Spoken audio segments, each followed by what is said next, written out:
What's good, YouTube? It's your boy Trick Baby back with another video, and today we're gonna look at black cowboys. We're gonna learn the history of cowboys and learn some black history as well.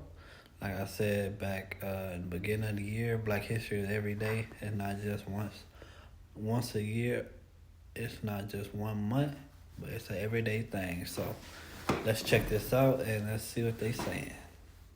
So join us today while we discuss why Black folks love Westerns. And if you like stories like this, you can find more stories like this at Go follow. onemichistory.com. But without further ado, let's get started. Cowboys didn't start in Hollywood. In the 1500s, Spanish vaqueros brought horses, cattle, and their craft to the Americas. Their skills shaped ranching across northern Mexico and into the southern United States. Vaquero is the ancestor to the cowboy. By the 1800s, the job went by many names: cowhand, driver, stockman. But they had one job: ride, rope, and move cattle. After the Civil War, Texas had many longhorns and few railroads. Crews drove herds north along Chisholm and the Goodnight Loving trails, and it was hard work through storms, rivers, stampede, and rustlers. Thousands of black riders signed on because they knew livestock from their time in bondage. Others learned. I love the photos and stuff that he adding in the videos, taking you back how everything looked back then. I love the sentimental and the subtleness of everything with the pictures. From Mexican and native cowhands. The trail pay was roughly even, $30 to $40 a month, but in towns the color line snapped right back. Hotels and restaurants barred us. The worst chores found us. Foreman roles were rare, not because of lack of talent, but because many fused authority from a black man. But the West was bigger than just cattle. In 1866, the Army formed the Black Regiment, the 9th and 10th Cavalry, and the 24th and 25th Infantry, later called the Buffalo Soldiers. They brought roads and forts and mail and fought in the Indian Wars. Black women also went west. They fed camps, they ran boarding houses, and some even rode the routes. Most famously, Stagecoach Mary carried mail with a shotgun in her lap.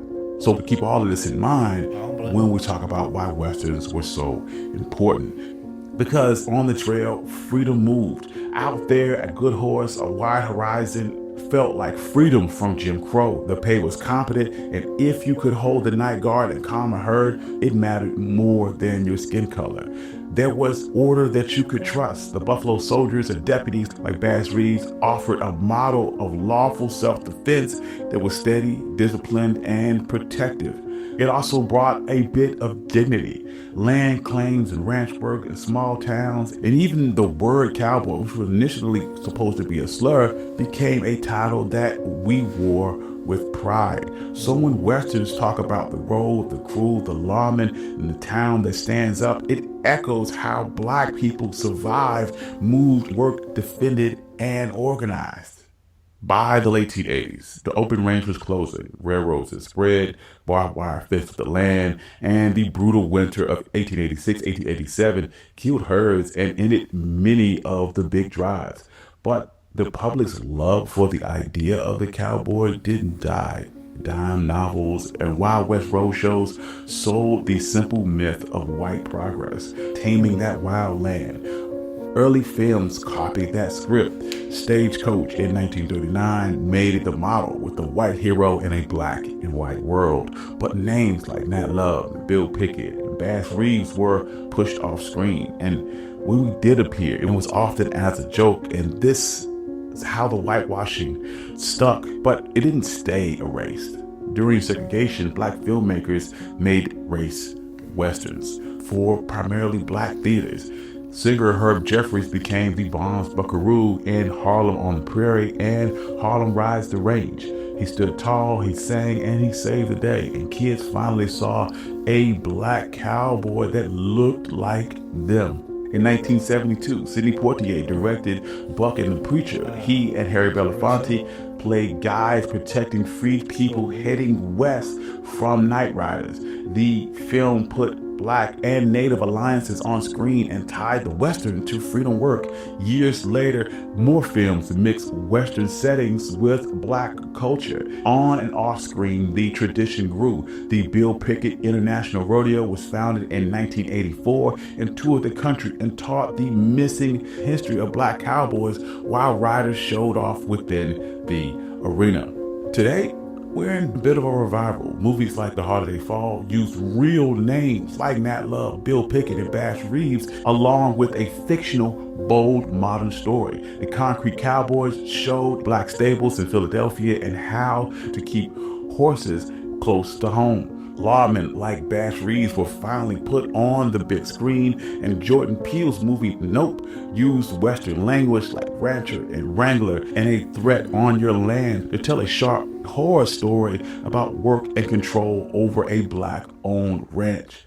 Beyond the screen, the yeehaw agenda in music and fashion made the idea plain that we never left the saddle, and groups like the Compton Cowboys and the Fletcher Street Urban Writers Club ride for the urban community. Museums and organizations, from the Black Cowboy Museum in Texas to the Oakland Black Cowboy Association, kept receipts and the Black Cowboy alive.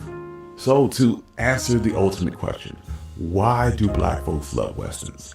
Because Westerns promise what Jim Crow tried to steal: movement, land, freedom, and self-respect. Because the code inside the Western to be ready, to help your crew, and to face a bully matches our own survival. And because even when early Westerns whitewashed us out, we recognized ourselves in the story and forced ourselves back in the frame. Thank you. This has been One Mic Black History on the Hills Country Boy. And that was interesting because I just learned, was it this year or last year, that like I said earlier, that cowboy was a derogatory term for black men, and cowhand was for the white man. That was mind blowing. But I know the person that owns the Black Cowboy Museum in Houston.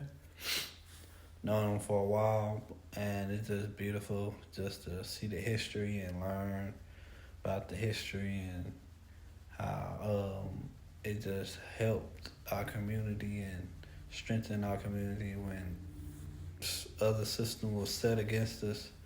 We prevailed, and the Most High with us, and the Most High shielded us, and we were able to use the little power we have to come up and overcome what was thrown our way. So I love this. Y'all let me know in the comment section what y'all thought about this.